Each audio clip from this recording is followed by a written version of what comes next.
Hello friends, मैं धर्मेंद्र आप सभी का अवधूत नगरी यूपीएससी एकेडमी में स्वागत करता हूं। दोस्तों, जैसा कि आप सब जानते हैं, अवधूत नगरी एक ऐसी ऑनलाइन लर्निंग प्लेटफॉर्म है जो हिंदी और इंग्लिश मीडियम दोनों प्रकार के विद्यार्थियों के लिए कंफर्टेबल है। हमारे यहाँ पर खास तरह के special batch special Hindi medium विद्यार्थियों के लिए चलाए जाते हैं। यहाँ पर डेली करंट अफेयर्स की क्लासेस चलती है, वीकली टेस्ट सीरीज भी अरेंज की जाती है और डिस्कशन प्लस डिबेट्स भी अरेंज करवाए जाते हैं। आप हमसे जुड़ने के लिए हमारे टेलीग्राम चैनल से जुड़ सकते हैं और अधिक जानकारी के लिए आप हमें दिए हुए नंबरों पर भी संपर्क कर सकते हैं। आइए ज्यादा टाइम न बिताते हुए हम अपने टॉपिक की ओर चलते हैं। और जो हमारा टॉपिक है हिंदू के एडिटोरियल प्लस आर्टिकल है। जैसा कि आप सब जानते हैं कि आज डेट है 31 अक्टूबर 2020 और दिन है शनिवार सैटरडे। तो आज का जो आर्टिकल है हिंदू के एडिटोरियल प्लस आर्टिकल्स, उसमें पेज नंबर जो फर्स्ट है, फर्स्ट पे जो हमारा आर्टिकल है वो है import barriers will not be perpetual.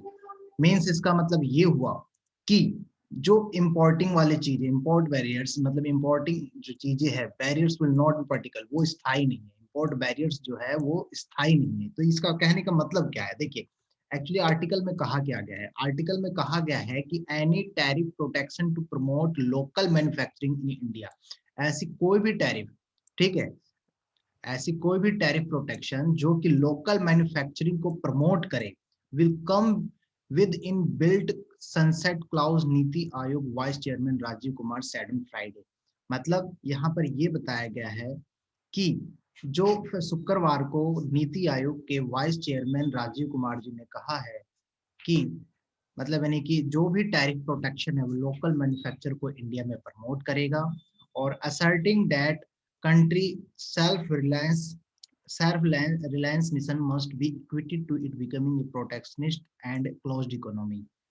Means आपका कहने का मतलब ये हुआ कि देश के आत्मनिर्भरता जो मिशन है, सेल्फ रिलायंस मिशन है, जो आत्मनिर्भरता मिशन है, उसको संरक्षणवाद बनने के और बंद अर्थव्यवस्था के बराबर नहीं होना चाहिए। ये चीज यहाँ पर बताई गई है।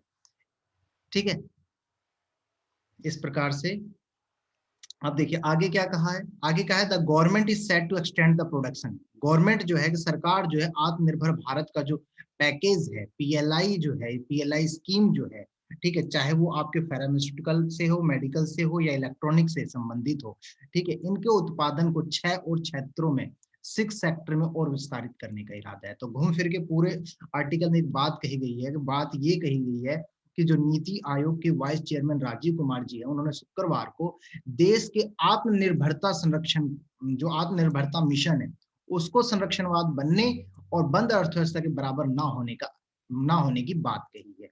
ठीक है, इस आर्टिकल में यही है। और चीजें किस बेस पे, जो आपके एडिटोरियल में कुछ और चीजें दी हुई है उसे देख लेते हैं हम थोड़ा। इससे पहले मैं जूम कर लेता हूं ताकि आपको क्लियर हो जाए।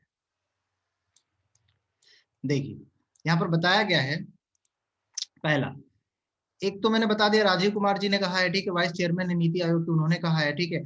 और क्या, एक तो इंसेंटिव होगा जो मैन्युफैक्चरिंग इन्वेस्टमेंट जो होगा, उससे 9 to 10 सेक्टर, 10 और सेक्टर में एक्सटेंड किए जाएंगे, बढ़ाए जाएंगे। और जो इंपोर्टिंग प्रोटेक्शन है, ठीक है, वो स्थायी नहीं होगा। Protection from imports would not be perpetual, मतलब स्थायी नहीं होगा।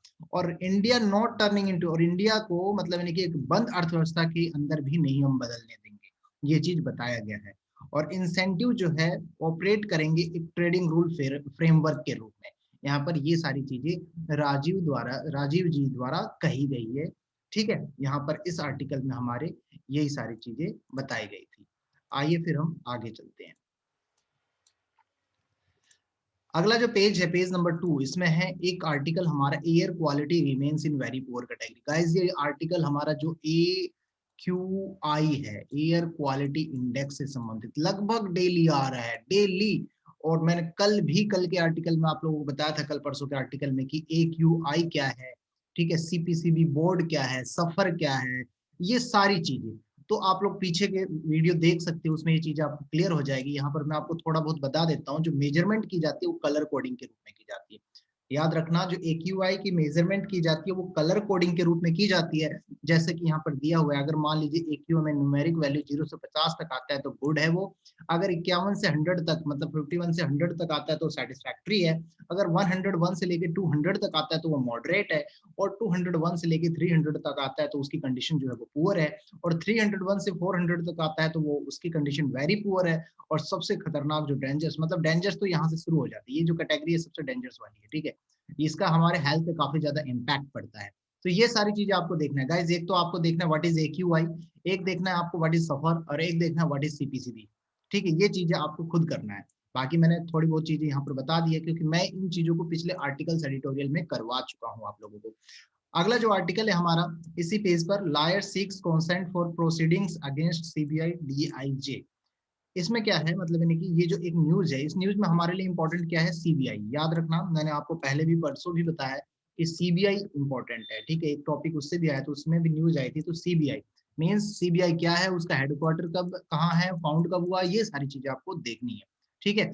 पेज नंबर 10 की तरफ बढ़ते हैं, क्योंकि बीच में जो पेजेस है उस पर हमारे लिए कोई इंपॉर्टेंट आर्टिकल नहीं है एडिटोरियल को छोड़ के, और एडिटोरियल को गाइज हम सब लास्ट में कवर अप करेंगे, ठीक है। तो यहाँ पर इस एडिटोरियल, इस आर्टिकल में पेज नंबर 10 में क्या कहा गया है, पेज नंबर 10 में बताया गया है कि मालाबार नवल एक्सरसाइज जो होने वाली है वो अगले सप्ताह में शुरू होने वाली है, ऐसी स्टेटमेंट दी गई है। आपको पता है मालाबार नवल एक्सरसाइज शुरू होने वाली है, जिसमें जो आपका ऑस्ट्रेलिया है उसने भी कहा है कि भाई वो भी हिस्सा लेगा, ठीक है। पहले उसने इग्नोर कर दिया, लेकिन वो कह रहा है कि भाई मैं भी पार्टिसिपेट करूंगा। तो उसी चीज के बारे में बताया गया है कि मालाबार नवल एक्सरसाइज का जो पहला फेज होगा वो अगले वीक में हेल्ड ऑफ हो सकता है, कहां से, विशाखापट्टनम पोस्ट से, ठीक है। ये चीज आप लोग याद रखना। This is the first time Australia will be joining the exercise. ये देखिए बताया गया ना कि ऑस्ट्रेलिया पहली बार इस एक्सरसाइज को ज्वाइन करेगा आफ्टर 2007, 2007 के बाद। और इससे क्या होगा, जो चारों कंट्री है, जो चारों देशों का समूह है, उसमें क्या होगा, सैन्य के लिए एक साथ, चारों एक साथ मिलजुल के रह सकते हैं, मिलजुल कर रह सकते हैं, सैन्य जुट रह सकते हैं, कहने का मतलब ये है। तो यहाँ पर इस आर्टिकल में यही चीजें आपको बताई गई है। आगे देखते हैं हम लोग। अगला जो आर्टिकल है हमारा, देखिए एक CPCB आ गया, वही चीज आ गई यहाँ पे, CPCB बोर्ड। CPCB मतलब सेंट्रल पोल्यूशन कंट्रोल बोर्ड। इसके बारे में गाइज आपको मैंने यहाँ पर बता रखा है वापस कि CPCB क्या है। ये एक ऐसा ऑर्गेनाइजेशन है, एक ऐसी स्टेटरी बॉडी है जो regarding to the central pollution काम करती है, मतलब पोल्यूशन कंट्रोल के रिगार्डिंग काम करती है। चाहे वो एयर पोल्यूशन हो, वाटर पोल्यूशन हो, या नॉइज पोल्यूशन हो, ठीक है। इन चीजों से संबंधित ये काम करती है। और इसे जो स्टैब्लिश की गई 1974 के अंदर की गई थी, 22 सितंबर को, ठीक है, 1974 के अंदर 22 सितंबर को। और इसका हेडक्वार्टर जो है न्यू दिल्ली में, और इसका एजेंसी एग्जीक्यूटिव जो है शिवदास मीना जी है, जो कि इसके चेयरपर्सन है। और डॉक्टर प्रशांत गर्गवा जो है इनके मेंबर ऑफ सेक्रेटरी है। और इसके जो पेरेंट एजेंसी की बात करें तो मिनिस्ट्री ऑफ एनवायरमेंट और फॉरेस्ट एंड क्लाइमेट चेंज इसकी जो है वो पेरेंटियल ऑर्गेनाइजेशन है, पेरेंटियल एजेंसी है, ठीक है। तो इस प्रकार हमने देखा CPCB क्या है। CPCB एक ऐसी ऑर्गेनाइजेशन है, या ऐसी स्टेटरी बॉडी है जो काम करती है regarding to the pollution control related to air, water and noise, ठीक है गाइस, ये क्लियर कर लिया हमने, ओके। आगे देखते हैं हम लोग,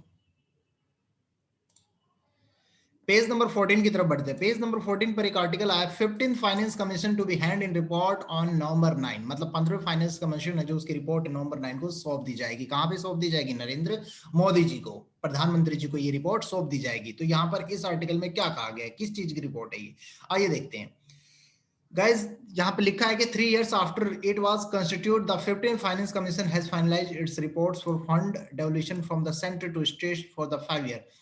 कुछ दिनों पहले एक आर्टिकल चल रहा था कि जो फंड रिलीज करेगा सेंटर, गवर्नमेंट सेंटर जो है फंड रिलीज करेगा स्टेट्स के लिए, ठीक है, 2021-22 से लेकर 25-26 तक के लिए, ठीक है।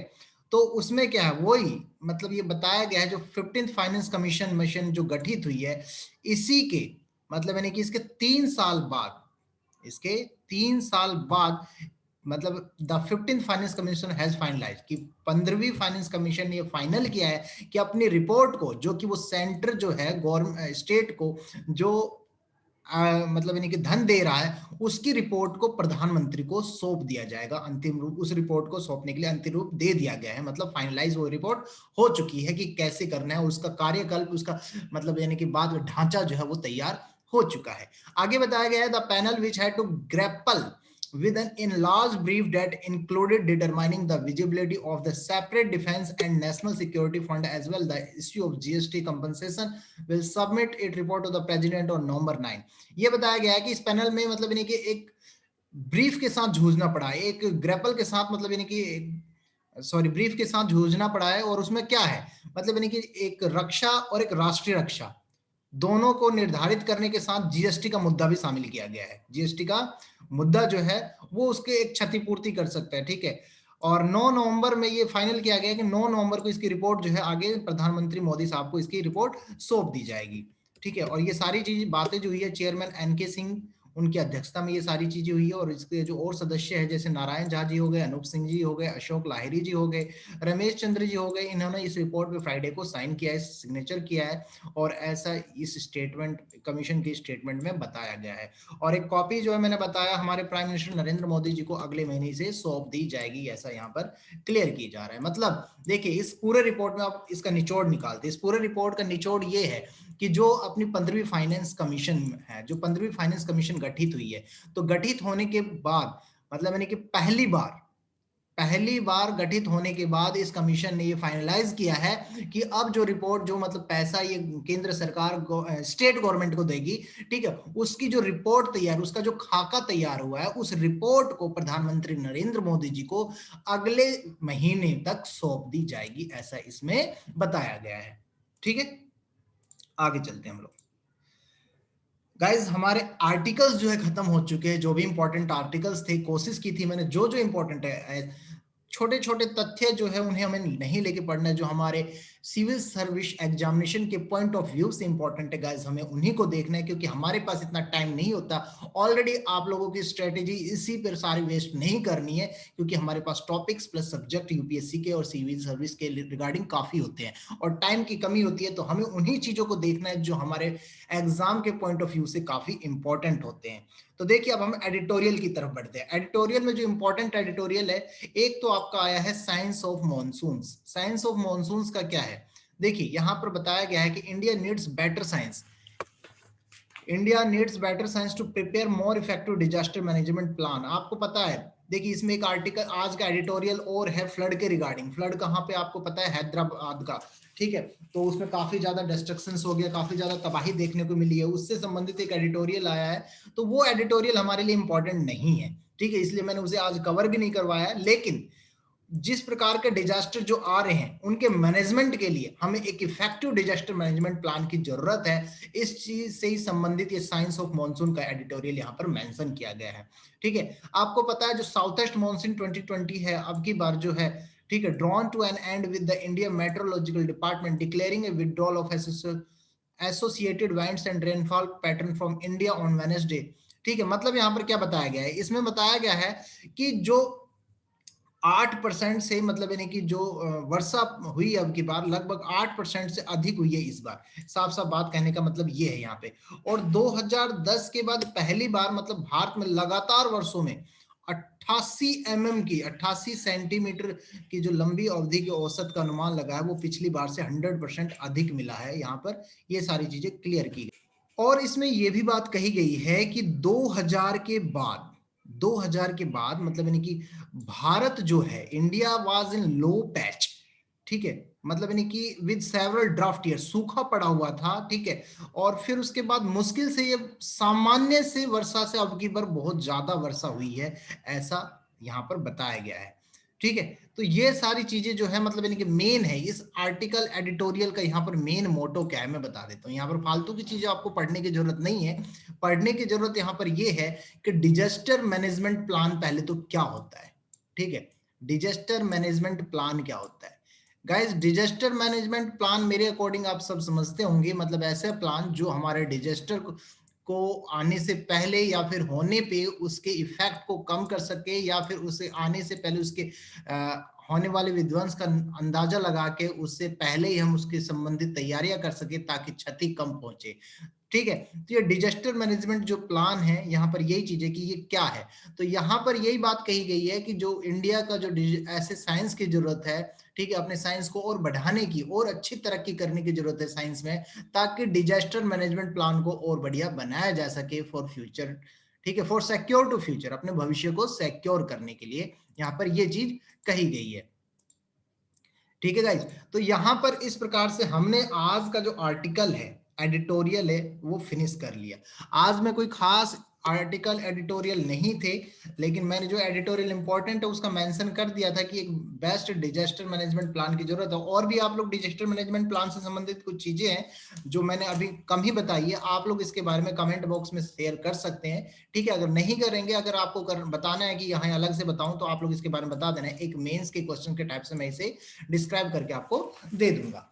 देखिए, वैसे और जो मैंने एडिटोरियल है, मैं कौन सा एडिटोरियल छोड़ दिए मैं आपको पहले बता देता हूं। एक तो मैंने बता दिया फ्लड का जो एडिटोरियल है उसे मैंने आपको लीव कर दिया, क्यों, रियली वो फ्लड का जो हमारे लिए इंपॉर्टेंट एडिटोरियल नहीं है। एक है आपका अमेरिका का importance of being Indian in America, मतलब अमेरिका में भारतीयों का होना जरूरी महत्व है, तो वो भी हमारे लिए इंपॉर्टेंट नहीं है। और एक आपका इलेक्शन से संबंधित है, ठीक है, तो वो इलेक्शन का तो आपको पता है कोई मुद्दा ही नहीं बनता हमारा। और एक है आपका terror in nice. Terror in nice में क्या है आपका, जो फ्रेंच सिटी है उसमें एक अटैक के बारे में बताया गया है, ठीक है, जो अटैक चल रहे हैं, तो वो भी हमारे लिए एक न्यूज ही एक तरह से, तो वहां पर उस टेरर के बारे में बताया गया है, तो वो भी इंपॉर्टेंट हमारे लिए नहीं है। इसीलिए मैंने उन एडिटोरियल्स को आज लीव कर दिया है जो कि इंपॉर्टेंट नहीं है, क्योंकि हम सभी के पास इतना टाइम नहीं होता है। गाइस, आज से मैंने क्या किया एक्चुअली, आज से सॉरी कल से आप लोगों के लिए हिंदू का अलग बनाने लगा हूं मैं। जैसे कि पहले मैं क्या करता था, सभी न्यूज को एक साथ मिक्स करके हिंदू का पहले, फिर उसके बाद एक्स्ट्रा न्यूज बताता था। तो आज से मैंने क्या किया है आप लोगों का, कि हिंदू के एडिटोरियल प्लस आर्टिकल एक साथ एक वीडियो में, और प्लस उसके अलावा करंट अफेयर को ब्रीफली डिस्क्राइब करके, जो वहां पे शॉर्टकट में बताता था लास्ट में, अब उसे ब्रीफली डिस्क्राइब करके आपके लिए एक अलग वीडियो मैंने तैयार कर दी है। ठीक है, डेली अलग वीडियो वो पड़ जाती है। करंट अफेयर की वीडियो जो पड़ेगी वो आपकी शाम तक, लेट नाइट तक पड़ सकती है। ठीक है, तो इससे क्या होगा, आपका करंट अफेयर भी साथ साथ चलेगा ब्रीफली, और प्लस हिंदू के एडिटोरियल प्लस आर्टिकल भी चलेंगे, जिससे हमारी प्रिपरेशन जो है ना वो स्ट्रांग हो सकती है।